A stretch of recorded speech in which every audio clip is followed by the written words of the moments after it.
السلام عليكم، ازيكم يا بنات؟ عاملين ايه؟ يا رب تكونوا بخير. وحشتوني جدا جدا جدا.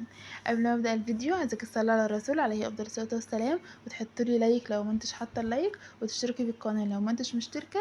وتعالوا نقضي يومنا مع بعض، ويا رب كده الفيديو يبقى خفيف على قلوبكم ويعجبكم باذن الله. بص بقى يا ست الكل، انا كان عندي كده شويه خضار كنت جايباهم. قلت اما احطهم في المنظمات بتاعتهم عشان بصراحه كذا مره كنت اكسل واحطهم بالاكياس بتاعتهم في التلاجة وكان بيبوظ يعني. فشفت كده طريقه حلوه على النت، انك تحطي مناديل من تحت، مناديل مطبخ. انا ما كانش عندي بصراحه مناديل مطبخ، فجبت منديلين اللي هما المناديل السحب دي، بس اللي هي مبتكونش فيها ريحه يعني، ما بتكونش بريحه. وتحطيها كده في المنظم بتاعك او في العلبه اللي هتحط فيها الخضار بتاعك من تحت، علشان تمتص الرطوبه من الخضار وما يعني يقعد معاكي اكبر وقت. تمام. فقمت جايبه كده منديلين زي ما انتم شايفين، وقمت حاطه عليهم علبه حطيت فيها الطماطم، والمنظم التاني حطيت بقى فيه، كنت جايبه ربع فلفل على، كانوا باين دول ب10 جنيه، ليمون مش فاكره، والجزر ده كان عندي يعني من فترة، فمن قبلها يعني، فقلت كان حلو يعني، كان في منها كذا واحدة كده مش حلوة، رميتهم، والحلو حطيته يعني، خسارة يعني. وكنت جايبة بقى كرتونة بيض. البيض يا جماعة ب80 جنيه. انا كنت ساعتها جايبة ب80 جنيه، هو غلى دلوقتي شوية بس مش عارفة بكام. بس مغليش قوي يعني، بس الكرتونة اللي كنت جايباها دي كانت ب80 جنيه. تمام. وحطيته برضو كده في المنظم بتاعه، والباقي بقية البيض بحطه في باب التلاجة. في منظم كده في باب التلاجة بحط فيه بقية الكرتونة يعني. وكنت برضو جايبة سكر، مش انا اللي جايباه بصراحة، ده ابو تسنيم كان جايبه من التموين يعني. فقمت حاطاه بقى يعني العلبة الفاضية ديت عبيت فيها سكر، وبقيت الاكياس التانية حطيتها في المنظم في الضلفة اللي بحط فيها الخزين وكده. والبن دوت كنت عايزه اقول لكم ان هو بن طعمه تحفه، اسمه بن الكرم. ده قدام في الشارع بتاع السيد البدوي، اللي قدام محطه طنطا، في الشارع بتاع السيد البدوي بالظبط. اسمه قهوه الكرم او بن الكرم. بتختار انت بقى نوع البن اللي انت عايزاه، وبتقفي قدامه بيطحنهولك. ده كان بن اسمه بن العميد، ماشي، بس هو المحل اسمه قهوه الكرم باين، ولا بن الكرم مش فاكره، هو مكتوب على الكيس يعني. بس يا بنات، هنا بقى انا كنت فكان عندي علبة النسكافيه بقى، فقلت انا هخلي علبة القهوة كده في الكيس، وارمي ازازة النسكافيه، العلبة بتاعة النسكافيه. قمت غسلاها كويس ومنشفاها، وحاطة فيها البن بقى. تمام. نيجي بقى للغدا. تسنيم يعني بعد شر عن الاطفال كلها، يا رب تعبانه في بطنها يعني، فالدكتوره منعاها من اي اكل من بره، فانا نفسها في بيتزا، فقلت لها اعمل لك بيتزا، فعملت من متوافر يعني الحاجه الموجوده في البيت يعني. وهي بصراحه ما بتحبش لا فلفل ولا بصل ولا طماطم والحاجات دي كلها، ما بتحبهاش اصلا، وشالت الزيتون كمان ما بتحبوش كمان، فقلت هعملها لها في البيت يعني. فالحاجه المتوفره في البيت عملت بيها بصراحه. جبت بس كيس اللهم صل على النبي، كيس لبن نيدو، واللي هي كيس الجبنة الصغير ده.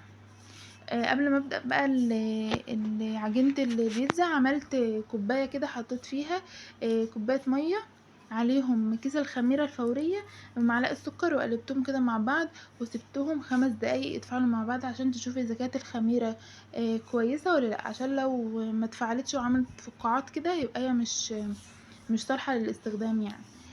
بس سبتها بقى زي ما انتم شايفين، ما شاء الله عليت كده وعملت فقاعات وتضاعفت يعني. فقمت بقى ايه عجناها على طول.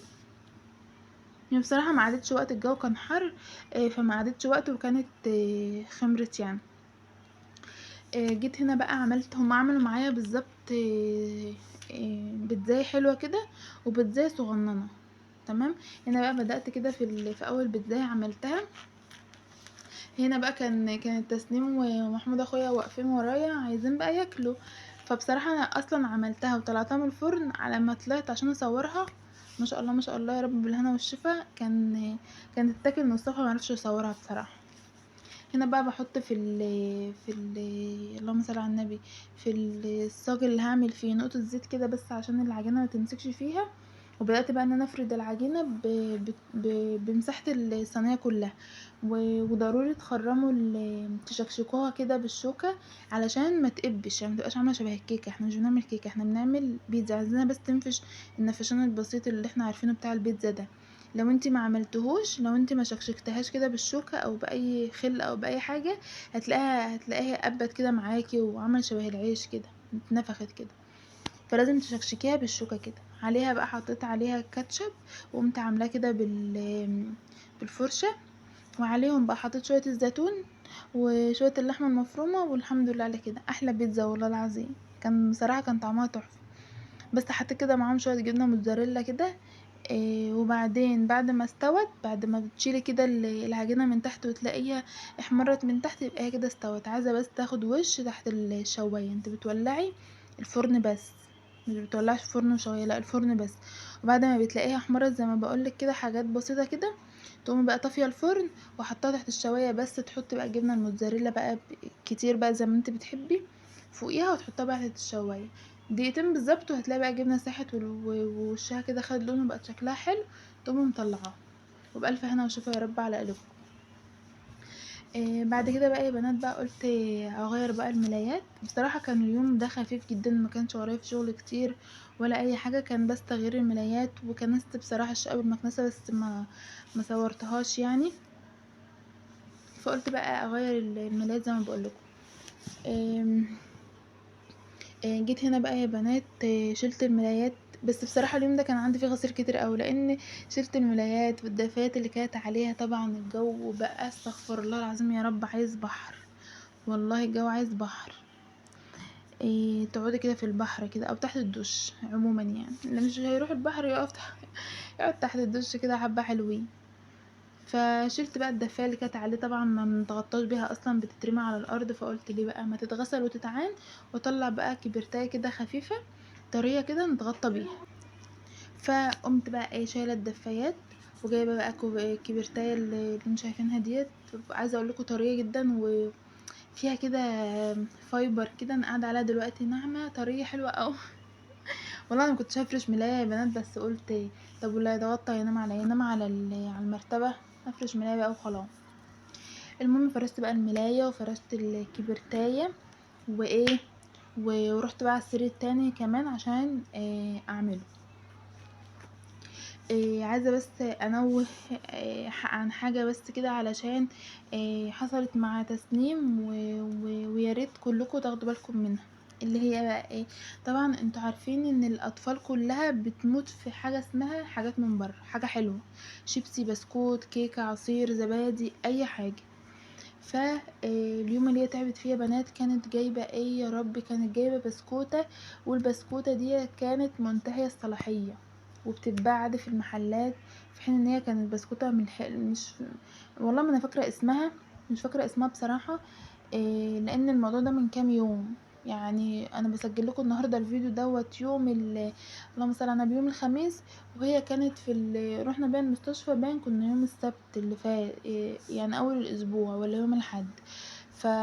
فيا بنات تخلوا بالكم اي حاجه تجيبوها تبصوا على تاريخ الصلاحيه بتاعتها. دي كانت غلطه مني، ان انا مديه الامان اصلا لاي حاجه احنا بنجيبها فبنفتحها وبناكلها على طول. فكنت مديه الامان. بس اليوم دوت لما كلت بقى وتعبت، انا بقول كلت ايه يا رب، ده كلت كذا وكذا يعني انا عارفه الحاجه اللي كلتها البسكوته. فقمت جايبه بقى الورقه بتاعه البسكوته، ولقيتها فعلا كانت منتهيه الصلاحيه. يعني ربنا يسامحهم بجد، اي حد يبيع حاجه ويكون منتهي الصلاحيه، ويعني يكون كده الناس بتاخد الحاجه من عشمها او من ان هي واثقه في المحل ده. فبتاخد الحاجة وبتفتحها وبتاكلها عادي، مش هندور، مش اي حاجة بنجيبها بنبص على تاريخ الصلاحية. بس بصراحة من الوقت ده وانا اي حاجة بقيت بجيبها ببص على تاريخ الصلاحية بتاعتها، في حين اصلا ان هي اتمنعت من اي حاجة من بره، اي حاجة زبادي، بسكوت، عصير، اي حاجة ممنوعة منها من بره.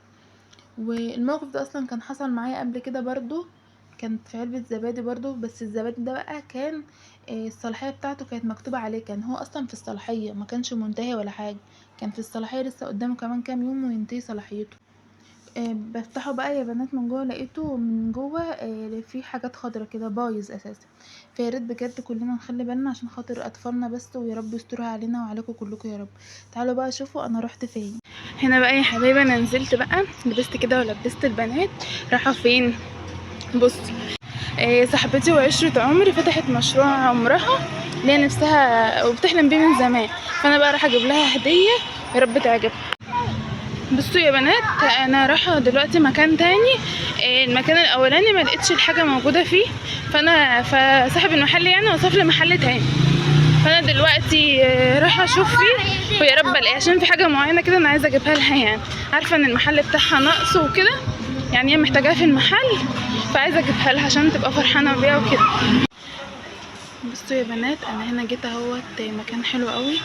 لقيت فيه الفواحات، هي دي الفواحات اللي لقيتها. للاسف ما فيش ولا محل بيبيعها هنا، فانا هشوف كده انهي احلى واحده وهجيبها لها. يعني هسال كده انهي احلى وهجيبها لها. هي في البني دي والبيضه دول ماشي، وفي هنا حاجات جميله قوي. عايزه اقول لكم المج ده جميل قوي، بسالها بقول لها بكام، بتقول ب150. بس بصراحه تحفه، حاجات هنا تحفه. شوفوا دي فواحات كلها اهي.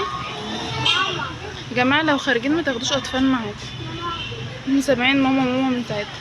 قبل ما ابدا الفيديو عايزك تشتركي في القناه لو مش مشتركه، تحطي لايك للفيديو، وتعالي اوريكي انا جبت ايه امبارح من عند صاحبتي. بصوا الفيديو ده هينزل لكم على يومين، يعني انا متصوره على يومين. الفيديو بتاع امبارح والنهارده بقى تكمله. تمام، اوريكم انا جبت ايه امبارح. بصوا اولا عايزه ابارك لها على المحل، ويا رب ان شاء الله ما يبقى كده فرعين وثلاثه باذن الله. وتعالى بقى اوريكم انا جبت ايه. بصوا انا جبت من عندها عبايه، او اللي هي ملحفه يعني، بس عايزه اقول لكم خطيره ولونها خطير. وكمان جبت كارديجان. تمام، واسعارها يعني بجد انا مش مستنيه ان انا اروح طنطا بقى عشان اشتري من المحلات اللي هناك. لا هي بصراحه موفره موفره موفره موفرة كل حاجة عندها في المحل ما شاء الله. الماركة الكويتي، الاماراتي، السعودي، المصري، كل حاجة ممكن تلاقيها عندها، بجميع المقاسات وجميع الاعمار. بص، اول حاجة تعالي اوريكي التحفة دي كده. بصوا انا مش عارفة اوريها لكم كويس، بس يعني هصورها في الاخر واوريها لكم. عايزة اقول لكم بس شوفوا القماشة بتاعتها عاملة ازاي. مش عارفه هيبان لكم في الكاميرا ولا لا، بس القماشه بتاعتها ناعمه نعومه رهيبه. واحلى حاجه فيها ان هي مش شفافه والله. شوفوا الكم بتاعها ومقفول من هنا بقى عشان لما ترفعي ايديكي دراعك ما يبانش. اهي يا بنات، وبالطول سوسته بقى، بالطول. انا عايزه اوريها لكم من بعيد، ثواني كده.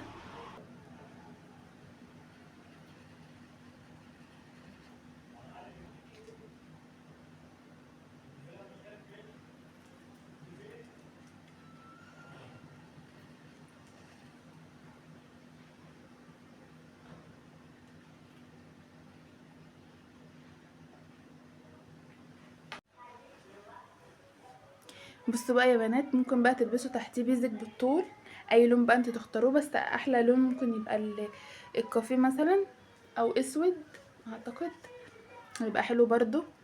ممكن يتلبس تحتيه بادي مثلا، او بلوزه كده على جيبه، او توب على بنطلون، على حسب ستايل لبسك يعني. هو بصراحه يتلبس على كذا حاجه. بصوا خطير، تعالوا اوريلكوا بقى من بعيد.